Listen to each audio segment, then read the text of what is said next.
5, 4, 3, 2, 1, 0, ignition, liftoff.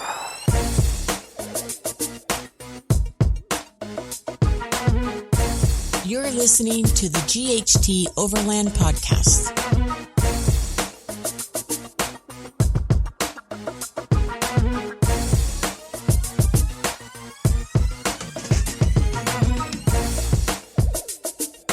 Welcome back. Thank you for joining us on the GHT Overland Podcast. This is where you get the greatest interviews and insights from overland travelers around the globe, learning from their stories and experiences.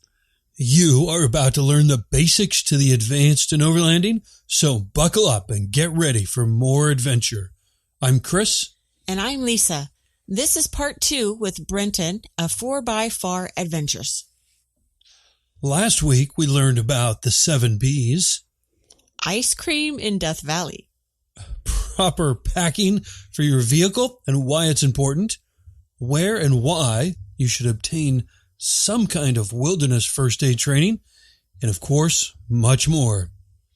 This week you will want to buckle up as we cover a lot more on proper prior planning for your overland adventures to prevent piss-poor performance, because a goal without a plan is just a wish. Nailed it. Nice job. Are you ready? I'm ready. All right, let's get into the second half with Brenton of 4x4 Adventures.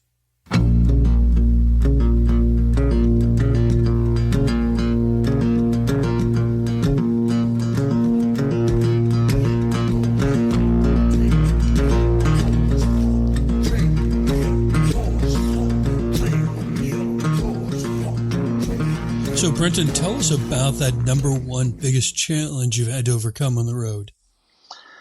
The biggest challenge to overcome on the road would probably be the self-confidence to know what it is that I'm doing and that I'm doing it in a safe manner. Because when you go out with new people, you don't always know, you just kind of expect that the person who's been doing this before you, hopefully knows exactly what it is that they're doing. But that's where you're going to start learning. And that's you start forming habits and whether they're good or bad, you don't necessarily know until, again, you go do some more research. The big thing is just getting confident with yourself, confident with your vehicle. If you're not sure what certain parts are on your vehicle, get a shop manual, climb underneath, take pictures and put an arrow on there and post on forums and say, hey, what's this thing do? Because you may not necessarily be able to fix your vehicle, but if you have to order parts, at least you know what that part is when you're talking to the shop or something like that, or your buddy back home who's going to, drive 4 hours and bring you a part. You want to make sure that you know what it is exactly that's broken or what you need to have replaced on your vehicle. So just getting comfortable with yourself and familiarity with your vehicle. All vehicles are different. They're going to have their own little quirks, and it's all part of the experience. It's like I said before, there's a lot that goes into. It's not just driving off road that people really need to think about. It's weather and other just people dynamics. You don't always know who's going to be in your group and what kind of personalities you're going to have and how you're going to deal with that when you're 200 miles away from home. And keep an open mind, and sometimes going in with little or no expectations is good. Sometimes you want to go in with very high expectations. And I just find that it's a big deal to not really have a preconceived notion always of what the trip is going to be. A lot of times they just let the trip play out, and there's, like I said before, there's just things that you can't account for, like weather sometimes and everything, and so you've got to be flexible in that way, and be able to change at a whim's notice somebody breaks an axle or something, how prepared are you or the group to handle that sort of situation and everything. So a lot of that just comes with experience. And I'm glad, very thankful that, all the time that I have spent with Northern California Land Rover Club and Overland Bound meetings and trail runs and everything, that, pretty broad experiences in, things that you can expect or not expect to have happen on the trail. And that just gives you the confidence going forward that, okay, I've been in this sort of situation before. I can pull directly from that, or something new happens. This is going to be a learning experience for me. Hopefully in the end, everything turns out okay. But when you're in the middle of everything, you're just kind of, sometimes you're winging it by the seat of your pants. And as long as it looks good to other people and nobody gets hurt, kind of do a debrief later in your head and figure out what you may have been able to do to make it a better situation, or to avoid the situation altogether in the first place. Yep, that's good. So any safety planning that you either do or you recommend to people when they take longer trips, whether they may be based directly in the U.S. or if they're going outside the U.S.? I don't know if that would be any different based on your recommendations. For safety, it kind of comes down to, again, where you're going. If you're going up to Canada or the Sierras, are bears going to be a problem? If you're going in Northern California and you're going up to Mendocino area or Humboldt or something, there are a lot of farmers who grow pot up there, and they're very territorial sometimes about their crop, and, they don't want people coming around and everything. So, sometimes people feel the need to carry firearms with them. I don't have a problem with that as long as everybody follows, regulations and rules and everything. And when I'm the actual trip leader, I do kind of over prepare myself, and I ask everybody, medical history, any current medical problems that, obviously that's something I'm going to share with everybody, but if you get stung by a bee, I would like to know that if you're allergic to bee stings or not. Do you carry an EpiPen?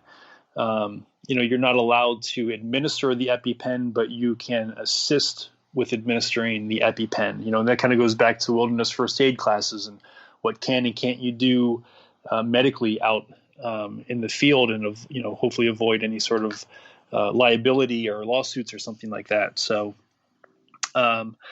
there's that stuff.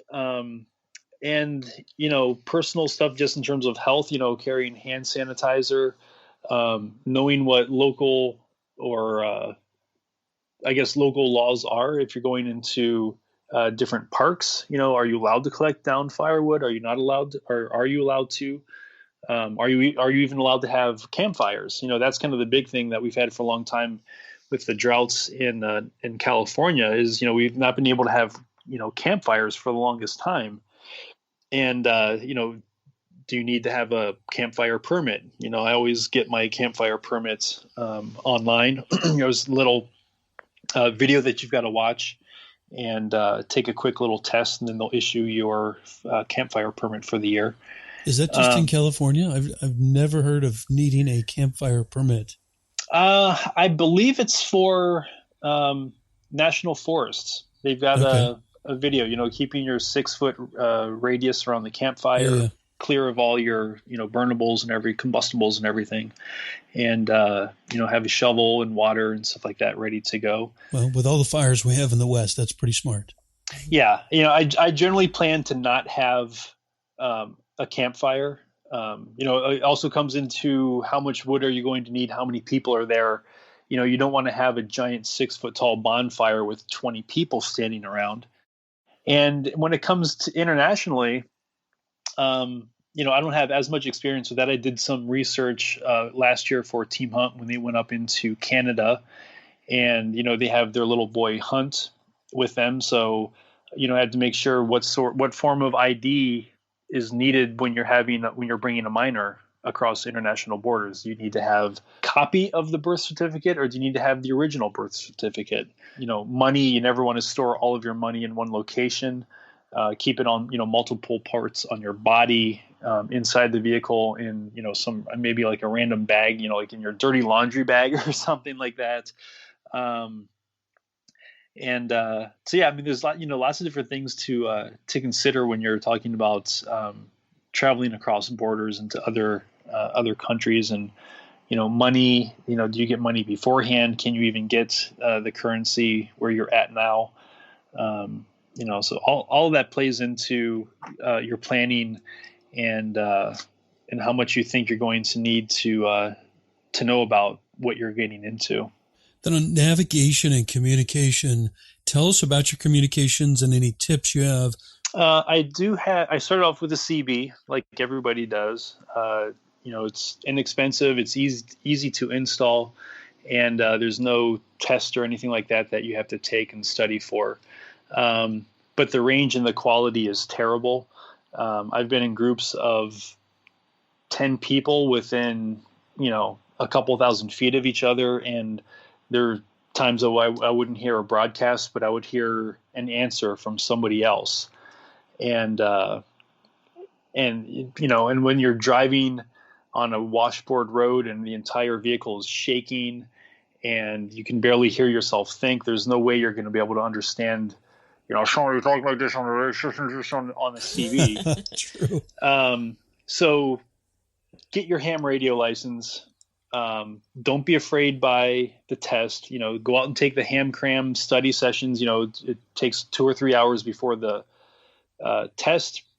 You pretty much go over everything that you need to know to take the test, and then you immediately take the test. And generally speaking, the ham crams followed by the test yield, I think most places average about 80 to 90% pass rate for the test, and your license is good for 10 years.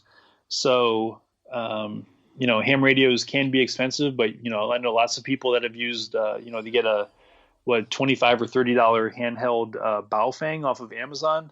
Yep. And you're good to go. There's FRS and stuff like that. I've never really got, really just didn't want to spend the money to buy radios for people that didn't have radios. So it just kind of became CB and ham were the best options for most people to use, I think. And so for overlanding, is there a specific channel you're going to use or frequency using ham radio? A lot of times we use the National Simplex channel, which is 146/460. We also have the option of using repeaters. So going back to the safety aspect on the trail. And what a repeater does is basically it amplifies your signal. So if I'm using my 50-watt radio in the vehicle and I can hit a repeater, the repeater will be able to broadcast out on, kilowatts of power. And if somebody's listening to that and you're in dire straits, that might be a way for you to get help or rescue or get the word out, if you're out of cell phone signal range or something like that. So ham radio is good not just for comms within the group, but also for reaching out further to other people potentially. And how much water do you carry, and how are you filtering it when needed? I carry, I've got a front runner 5-gallon jerry can that I keep in the back of the vehicle. And I usually carry at least 1 gallon of water in the ARB fridge. And I've really not had to filter much water on the trail. Again, if I've got, because I just travel, it's mostly me. And, I do travel with Quake, and he actually drinks way more water than I do when we're out on the trail. So, and that's the St. Bernard? Yes, he's a son. His name is Quake? His name is Quake, yes. We got him, the night that we brought him home, his name was Ricky. And we were looking for another name for him. And as much like my vehicle, the dog will name himself. And I woke up the next morning and asked my wife, I said, "Did you feel the earthquake last night?" And she said, "No, I thought that was the dog, shaking the bed." I said, "No, it was a quake." And his head immediately popped up at the foot of the bed. And I was like, how about we call him Quake? We're in San Francisco. He's 160-pound St. Bernard. It, totally fits. And even now when he shakes himself off in the living room or in the hallway, like I can feel the whole house kind of shake just like it's like an earthquake. So There have been times where I've had the metal style jerry cans for water and made the mistake of storing it with water in it, and which for the longest time was fine. But I think what happened was I'd gone through enough temperature and elevation changes where the can would bulge out a little bit and contract in and bulge out and contract. And I think the food liner inside the can started to crack. And the last time I went to use the water, it was just full of little rust particles and everything. So at that point, I decided that I would switch over to plastic jerry cans for water. And if I know the military Scepter versions can get a little bit of the plasticky taste to them, but the Front Runner can is completely tasteless, odorless when the water comes out. So I was totally sold on that. And it's got the faucet on the bottom. So I've got my jerry can raised up. I actually used some big heavy-duty wheel chocks as a small platform underneath the water can, and have a hose attached to the faucet, so I don't have to lug the can out every 5 gallons and unpack half of that side of the vehicle to get the water can out. That is so smart. Why don't other manufacturers do that? I know it would be. I mean, great.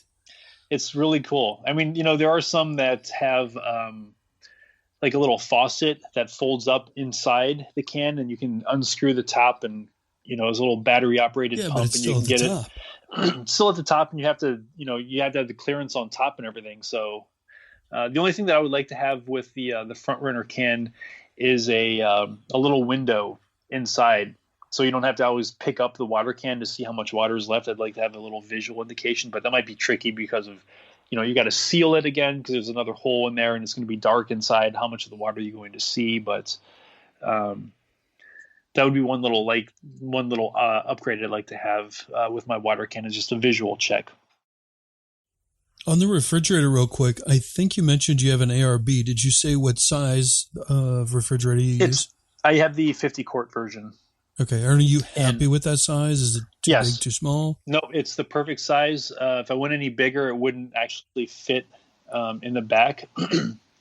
And I've done, you could probably, because the beauty of that is obviously you don't need ice. So all of your storage available is for food.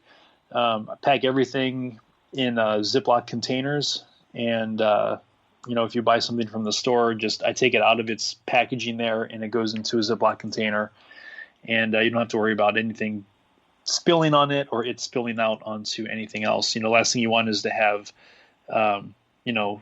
butcher wrapped, beautiful steaks leaking steak juice all over, your water bottles and stuff like that. Bad. So yeah, very bad. So you're probably the best guy to ask this question to. If you were to just name off, let's say, the top 5 pieces of recovery gear that you should always have with you, what are your recommendations? You want some sort of a jack to lift the vehicle, whether it's an X jack, that'll use your exhaust, bottle jack, a high lift jack. If you've got steel bumpers, if you don't have steel bumpers, you can get the lift mate that'll hook into the holes on your wheels to lift the vehicle, but you need some way to lift the vehicle off the ground. So you can, lift it out of the mud, lift it out of whatever it is that you're stuck into, so you can fill that hole in. Also, if you need to change a tire, you definitely need to have a jack or something like that. It's in a perfect world, you'd also have jack stands with you, at least one jack stand. Again, that kind of goes out to if you're traveling with a large group of people, you don't need 5 high lifts. So, I'd leave my high lift home, and in place of that, I would bring an axle stand or something like that. So you've got the jack, some sort of recovery rope, whether it's a traditional strap or the Bubba rope. That it really, I would recommend the Bubba rope, but for budgetary reasons, anything is better than nothing. Well, I wouldn't say anything is better than nothing. You don't want to get the yellow straps with the little metal hooks on them. You never get a recovery strap with any metal anything on it. That just can potentially become a flying projectile if your mount or the rope itself were to break. You don't want that. Max tracks are a great option. They're good for self-recovery. You can stack them to use as a slightly bridging ladder. You can level out your vehicle if you've got a rooftop tent with them. Carry metal shackles and soft shackles. They both have their purpose, and sometimes one will work better in a situation than another. Winch, is always a good thing to have. Lots of different things you can do with that. You can obviously recover yourself and somebody else. I've got a friend who used his winch to straighten out his drag link for his steering. hit the drag link against the rock and it bent, and he was able to hook the winch hook onto the cable, or onto the drag link bar, and it wasn't perfect, but it was enough to not have the wheels pointing towards themselves. And then when you get into winching, then it's other things, like the pulley block. If you have the high lift, you carry chain if you need to use that as a winch. People sometimes ask me about reverse winching, and if you're in an ideal situation with lots of trees and you've got lots of pulley blocks, you can use your winch to pull yourself backward, your front mounted winch to move your vehicle backwards. But you do need to have a pulley block in the back. Otherwise you run the risk of just literally pulling your vehicle from the front and the rear apart. You need to have the pulley block so you get the 2-to-1 pulling power in the back of the vehicle. So I always say, first, and generally when you need to winch backwards, you don't need to go very far. It's usually to get out of whatever little stuck situation you're in, whether it's a rock or sucked into a mud hole or sand or something like that. So, you can use the high lift to use as a backwards reverse winch. And, the high lift is the most versatile tool that you can carry with you, but it's also one of the most dangerous ones.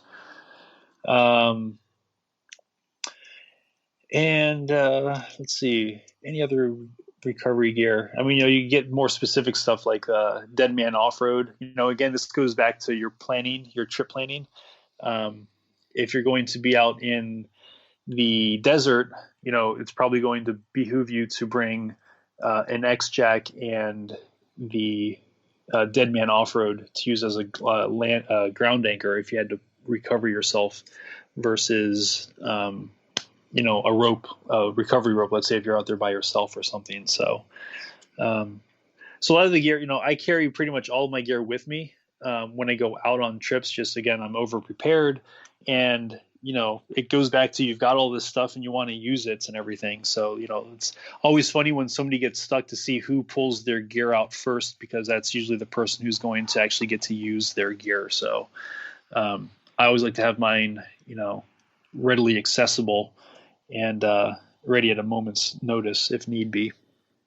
Road stories are always a favorite.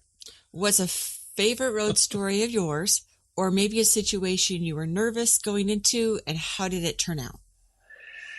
Let's see. Well, I remember back in my early days of off-roading, this was kind of the first time that I really broke something on the vehicle. It turned out I broke an axle. This is kind of one of those lessons where there's something to learn from almost like every aspect, or a good takeaway from every aspect of the story. We're at a local off-road park down in Hollister, and was out with a couple of friends, and I was leading the way and turned onto this trail that at one point it was a trail, and it kind of become a little too overgrown. And I didn't make that realization until it was too late. I looked in my rearview mirror, and the two guys behind me had already backed out. And so I was going to turn around, and tried to turn around there was enough room on this switchback, but on kind of the last turn to be turned around 180 degrees, I was kind of going up the switchback a little too much of an angle in reverse, and I was still on stock axles and everything, and broke an axle and lost all drive, and I'm looking over probably a 10-foot, 15-foot drop in front of me. And, back end's way up high. I've got both feet hard and firm on the brake pedal. I've got the parking brake engaged, and call out over the radio and told them I'm going to need some sort of assistance. I wasn't exactly sure what was broken. I was too afraid to even put the vehicle into park and get out and look, fearing that little bit of lurch that you get forward after you park, that the vehicle might roll forward enough and hit the soft edge of the trail, and the vehicle was going to go over the edge. And it was one of those sheer drop-offs where I knew it was going to come down, and the front end was going to hit, and the momentum was going to carry the back end over top, and I was going to land like on the roof. So my friends come out, and having the second set of eyes immediately kind of put me at ease, and like, okay, you've got a little bit more room than you think. And we hooked up a winch to my front bumper, and we did kind of a pirouette move, and we kind of rotated the vehicle on its own axis, on its own kind of like center pivot point, and got the vehicle pointed back onto the trail. And then from there, it was starting to diagnose, why it was that I lost drive. I could, the fix wound up being removing the front drive shaft and locking the transfer case, and basically driving out on two-wheel drive on the rear axle. And I wasn't sure exactly if it was the axle or the CV. So, just pulling out of that section of the trail for that 150 feet or so, top speed was maybe 2 miles an hour. And, just listening for grinding or anything that might, cause more damage. Then we get back on the main trail, and I get up to about, maybe 10 miles per hour. Then we're on the road heading back towards the ranger station, getting up to about 30 or 35 miles per hour. And then onto the highway, and everything, there wasn't any clunking around inside or anything. And I was able to go back home in a two-wheel drive, and then went to the shop. And, I think at that point is probably when I upgraded to the Ashcroft heavy-duty axles, and just didn't have to worry about that again. But, if I had the parts, I would have been able to replace the axle. The front's more complicated with the CVs and hubs and brakes and all that stuff to go through. But it's definitely something that, if you do enough wheeling, that I think you should know how to, replace that kind of stuff with your vehicle. Of course, carrying spare parts like axles and everything gets really heavy and bulky. So, again, that's kind of going back to the planning of the trip that you're on, and the group that you're with, and the difficulty of the trail. Yeah. Okay. So this has been a lot of fun. Anything that we've missed? That maybe you would take a client through that would be really important to know before they go on a trip? I think the biggest thing, whether you're doing this yourself or you're looking to hire somebody to plan a trip for you, is, set realistic expectations for yourself and pass those on to, whoever's doing the planning for you, or people that you're talking to. And, try not to get overwhelmed with the whole planning process and everything, because there is a lot to take into account, and, you'll never get everything right the first time. So definitely talk to people that have, experienced more, or have, even better, have been on the same trip or the same trail that you're looking to go on, and get actual firsthand knowledge of what to expect out there. And of course, time of year, things will change, whether it's, in the middle of summer where it hasn't rained in 6 months, or you're coming in right at the end of winter when there might be fallen trees and impassable mud bogs and everything like that. So, just do your research. And if you're not sure, ask people. There's no excuse to really not know a lot of stuff when it comes to, most of the trails out there that I think most people are wanting to do these days. Let's wrap it up with some fun facts about you. Do you play any instruments around the campfire? I have not. That's another thing I've not played. I grew up playing guitar all through middle school, high school, through college, and up to about 10 years ago. And I think that's really when I kind of, looking back on that, it's kind of like playing guitar kind of dropped off when the off-roading stuff took over. But I'm more rock and roll electric guitar player. I do have an acoustic, but I almost always, would play. I've got a Les Paul and I got a 7-string guitar, an Ibanez, and Marshall half stack and everything. So it kind of, it's hard to take 100-watt half stack out in the middle of nowhere. Nobody really wants to hear me shredding out in the middle of nowhere and everything. But I've had some friends that have taken you guitars never know, Brenton. with them. That's true. I mean, if I could find a way, I guess maybe I just need to carry a generator with me or something and hear what 100 watts of Marshall sounds like in, Bear Valley or something like that. Yeah, that'd be cool. Wait for the echo to come back a minute later or something, that'd be Yes.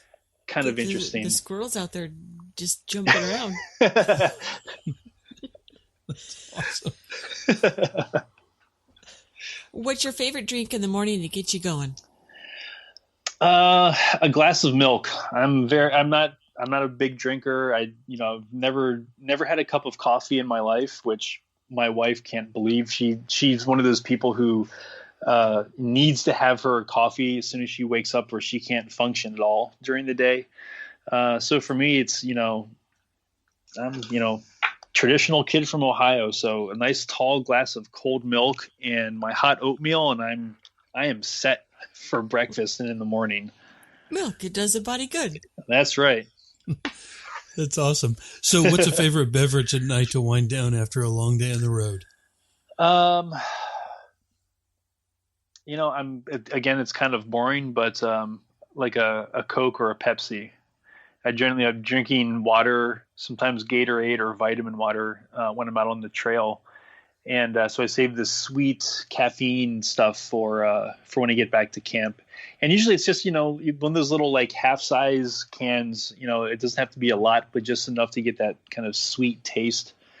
Also I like to have just something like a brownie or something like that, kind of like a midnight snack and everything. And sometimes, again, when I do that, of course, then I've got to have another bottle of milk, because you cannot have water with a nice chocolate brownie. You've got to have a cold, glass of milk and everything. So yeah, I usually don't have beer in my fridge. The only time I've had beer in my fridge is when I've gone on surfing trips back in the day with some of my buddies, and I was really carrying the beer for them. I'd have a couple, but I'm not one to go out and just buy beer or anything like that. So generally on the trail, milk and Coke are my two beverage indulgences, as it were. All right, very good. So what is your best advice to aspiring overlanders like us? Best advice, plan as much as you can. Get trained, whether it's driving, recovery, if you've got pets and you're bringing your pets with you, do you know how to take care of your dog if they get sick? I've got a little medical first aid book for dogs that I carry with me. I can't really attest to anybody. I don't think I've ever seen anybody bring a cat with them on the trail, but when you're taking care of a dog, a lot of things relate to humans as it does with people. Like if they're bleeding, direct pressure to stop the bleeding and everything. If you need to do splints to immobilize or something.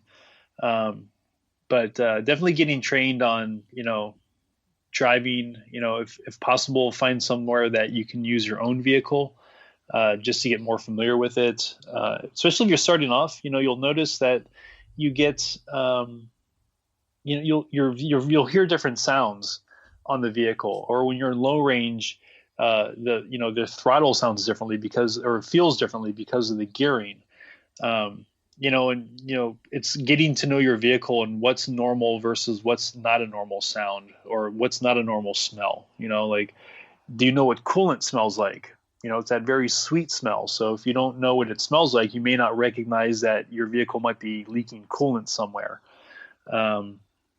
it kind of goes to vehicle inspections. When you get to camp at night, you don't have to spend a half an hour going over every square inch of your vehicle, but look underneath, look for drips or leaks, check fluid levels. If you've got disc brakes, look at your brakes. Do you have a gouge from a rock that, maybe got stuck in the caliper? You're going to hear a squeal from something like that. Just getting familiar with whatever aspect of it is that you want to do. Whether it's the terrain that you're going out to, if you're doing a lot of beach sand dune driving, study and learn how, proper driving techniques. A lot of driving in sand is kind of like driving in mud or snow. You get a lot of understeer with the front, being in such loose terrain, you get this very vague steering, and your wheels might be turned 30 degrees off to the side, and you think you're driving, you're pointed straight ahead or something like that. So, just becoming more intimately aware of your vehicle compared to, a vehicle that you maybe just drive on the road, and if something breaks down, you just call AAA and they come take you over to the mechanic. But when you're out in the middle of nowhere, you got to be a little more self-sufficient and a little better prepared. How can our listeners learn more about you and what you're doing? You can follow me on Instagram at 4x4 Adventures. That's 4xfar_adventures. You can go to my website at 4x4adventures.com, and or you can come out and take a private lesson at the Land Rover School in Carmel and chat one-on-one and get to drive some new vehicles. And even the vehicles out there, you can definitely get great takeaways for driving in your own vehicle. And hit me up. I'm always happy to talk to people, and I get people asking me questions on Instagram about a myriad of things. Generally it's something related to my latest post or whatever. I'm always happy to talk to people, give them advice, give them my experience. It's knowledge is power. And I don't think people need to always reinvent the wheel when they're starting to do this, when you've got so many people that have already done it and everything. So I'm always more than happy to share my experiences with everybody. That's great. So any more information you'd like to give or useful resources that our listeners should check out? I think a lot of it's getting, again, just specific to what it is that you want to do. Find forums that are specifically related to your vehicle, or how people want to communicate these days. Is kind of all over the place. So, finding a way that works well for you, that gets you the information that you're looking for, and hopefully it's good. That's the thing. There's a lot of stuff on, YouTube and everything that's just hard for me to watch sometimes, because there's just so much misinformation or just bad, unsafe information that's out there. So, don't trust one source. If you start hearing the same thing from multiple sources, chances are it's, something to follow by. But there are some common, faults that people have and do that, they just don't know and everything. So it's one of those things where people just need to, take the time and do your research and know that you're talking to somebody who actually knows, what they're talking about and how to be safe. Brenton, thank you so much for your time. We're humbled that you've given us such an amazing look into your world, experiences, and knowledge. Safe travels and adventures to you, and we hope to catch up with you again in the future. Thank you very much, Chris and Lisa. It was a great time talking with you tonight. Absolutely. Cheers. Cheers.